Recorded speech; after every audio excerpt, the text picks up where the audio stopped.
You're not ready? I know because I wasn't either. For a long time, I told myself the same thing. Not yet. When I know more, when I have the right equipment, when I have ideas, when I feel ready. And then life stopped asking for my opinion. Circumstances changed. The window I thought I had closed. And suddenly waiting wasn't an option anymore. So I locked myself in a room. I didn't know how to write scripts. I didn't know how to edit. I had no idea what I was doing. I still don't. Not fully. But I started anyway, because I remembered something I once heard. To fall asleep, you have to pretend you're sleeping. You don't wait for sleep to come. You create the conditions. You close your eyes. You slow your breathing. And eventually, it comes. Starting works the same way. You don't wait until you're ready. You move like you are. And somewhere in the middle of moving, you become it. These 6 truths won't make you ready. Nothing will. But they will show you that ready was never the point. Truth 1. No growth without pain. Let me show you something first. This isn't about fitness. Stay with me. You're probably thinking, why push that hard? Because I know there's no other way. Growth only comes when you go further than last time. Sometimes you have to work until you break. Here's how it works on a physical level. Muscles only grow when they're torn under load. The body rebuilds them stronger. That's not inspiration. That's biology. And it works exactly the same way in every other area of life. The same applies to business, to skills, to character. Real strength only comes after real stress, not from staring at what you don't have and feeling bad about it. Comfort doesn't build you. It just maintains whatever you already are. Are you genuinely okay, never finding out what you're actually capable of? And if you think you can avoid that discomfort, Truth 2 has something to say about that. Truth 2. You will suffer either way. Choose your suffering. There's a Chinese saying, behind the mountains, more mountains. Every time you think you've arrived, a new peak appears. That's not a curse. That's the whole point. Because even if you hate pressure and want to coast through life as smoothly as possible, you will still suffer. That's not a threat. That's just how it works. You either suffer from effort, pushing slightly beyond what's comfortable, or you suffer from emptiness. Everything is stable, nothing is wrong, and yet there's no drive, no meaning, no real interest in anything. That second kind of suffering is where the bitter people come from. The ones leaving angry comments online, judging everyone who's still trying. Those are people who could have, who had it in them, but they quit.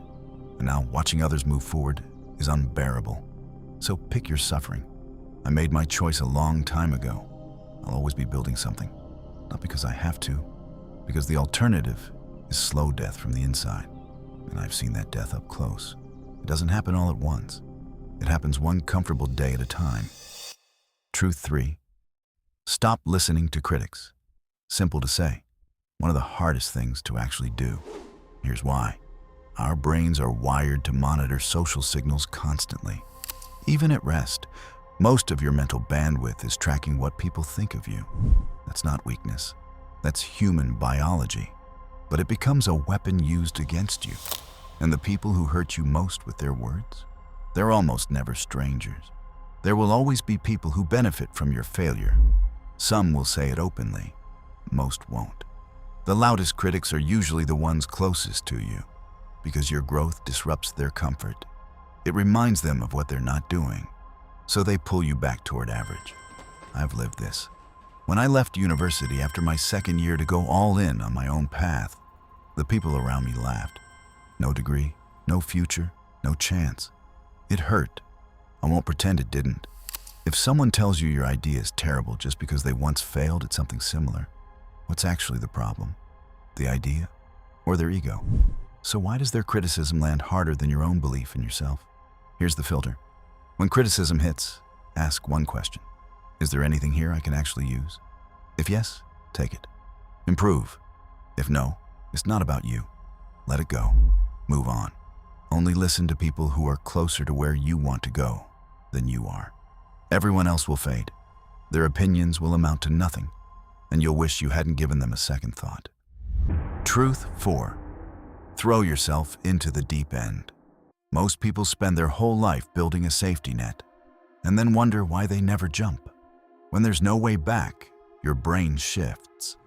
You stop looking for reasons it won't work and start finding ways to make it work. You move. You figure it out, even when you were sure you couldn't.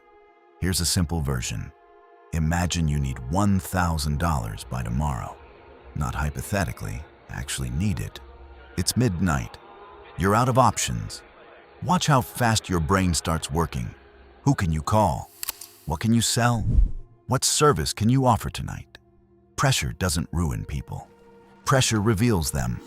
I tested this on myself. When I was in university, my mom would occasionally cover my basics, rent, food, enough to get by. And I remember the exact moment I realized, as long as this safety net exists, I have no real reason to move. So I went to her and said, starting today, don't give me anything. No matter what I tell you, no matter what story I come back with. She agreed, and she never broke that rule. Not once, even when I came back struggling and made it sound serious. In that moment, I hated it, but I was forced to create my first income, and I learned something that stayed with me since. No matter how young, how inexperienced, how unprepared, you will find a way. You always do when you have to. Real growth starts where your safety net ends. Truth 5. Kill your fear. There's a specific kind of pain that doesn't come from what you did. It comes from the version of yourself you never became.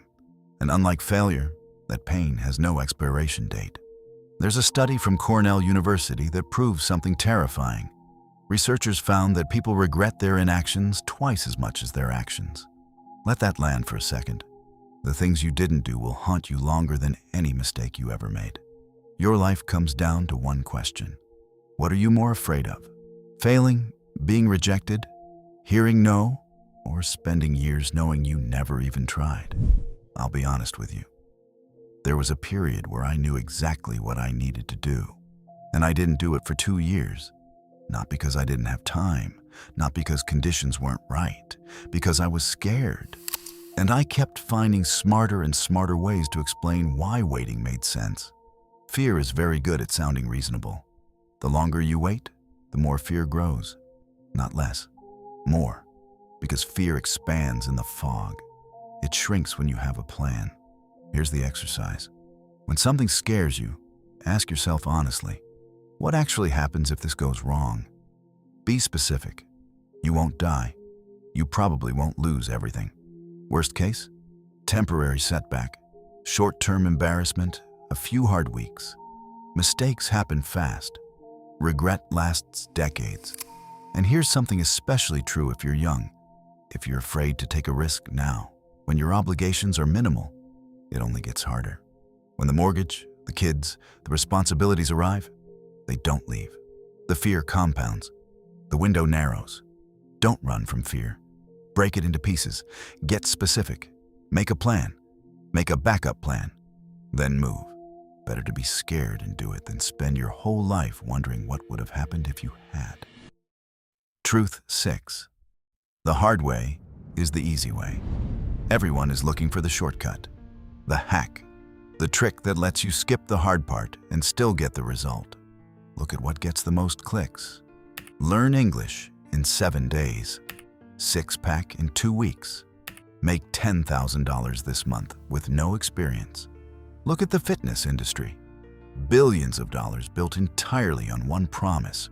Results without the work. Fat burners, detox teas, 7-minute workouts, machines that vibrate while you sit still. And people buy it every single time.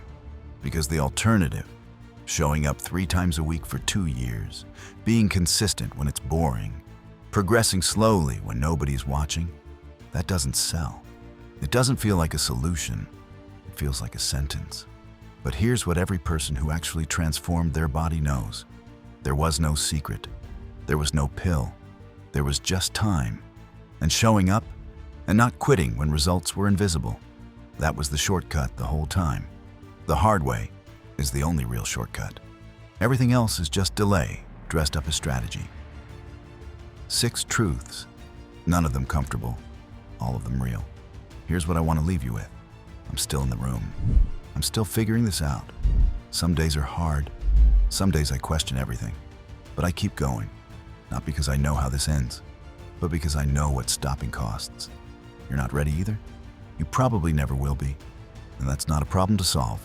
That's just the condition of doing anything that actually matters. The question was never, am I ready? It was always, am I moving? Which truth hit hardest?